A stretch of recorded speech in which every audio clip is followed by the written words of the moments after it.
ప్రత్యేకంగా హైదరాబాద్ నగరం బాగా ఎఫెక్ట్ రియల్ ఎస్టేట్ ఎఫెక్ట్ అయింది. మిగతా వాటి శాంతి భద్రతల ఎఫెక్ట్ తెలంగాణ ఉద్యమ కాలంలో ఎక్కువైంది.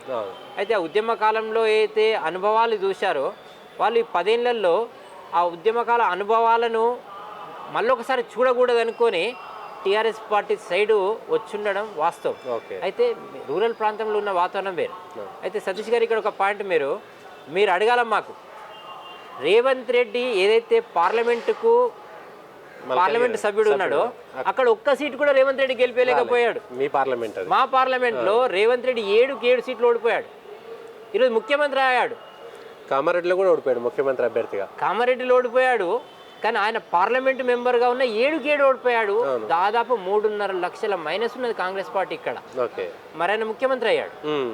అంటే ఇక్కడ తెలంగాణ వ్యాప్తంగా భారతీయ జనతా పార్టీ విషయానికి వచ్చేసరికి మేము అధికారంలోకి వస్తామన్న నమ్మకాన్ని సాధారణ ఓటర్కు కల్పించలేకపోవడము బలమైన కారణం. దాంతోపాటు హంగ్ వస్తుందని ప్రచారం చేయడము మాకే మైనస్ అయ్యింది. హంగ్ వస్తుంది అన్నప్పుడు ప్రజలకు ఇష్టం ఉండదు. ప్రజలకు స్థిరమైన ప్రభుత్వం కావాలనుకుంటారు. ప్రజలకు అస్థిరమైన ప్రభుత్వం కావాలని ప్రజలు ఎప్పుడు అనుకోరు.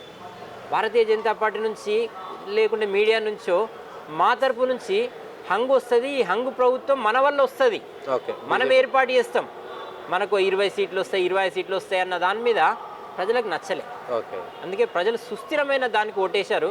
హైదరాబాద్లో ఒక రకమైన ఓటింగ్ అయింది, రూరల్ ప్రాంతంలో ఒక రకమైన ఓటింగ్ అందుకు కాలేదు. కానీ భారతీయ జనతా పార్టీ ప్రభుత్వ వ్యతిరేకమైన ఓటింగ్ ఏదైతుందో అది రూరల్ ప్రాంతంలో కాంగ్రెస్కి వెళ్ళిపోయింది. ప్రభుత్వ వ్యతిరేకమైన ఓటింగ్ ఇక్కడ రాకుండా భారతీయ జనతా పార్టీకి ఓటేస్తే ప్రభుత్వం ఏర్పాటు చేస్తామని హైదరాబాద్లో ఏదైతే అనుకున్నారో అది బీఆర్ఎస్కి వెళ్ళిపోయింది. మా ఓటింగ్ పార్లమెంటుకు రావాల్సిన ఓటింగు డివైడ్ అయిపోయింది. ఖచ్చితంగా పార్లమెంటుకు మాకు బ్రహ్మాండమైన ఓటింగ్ వస్తుంది. ప్రజలు మాకు ఓటేయడానికి సిద్ధంగా ఉన్నారు. 2 ఎన్నికలు కలిసి వచ్చి ఉంటే ఇటువంటి ఫలితాలు వచ్చేటి కావు.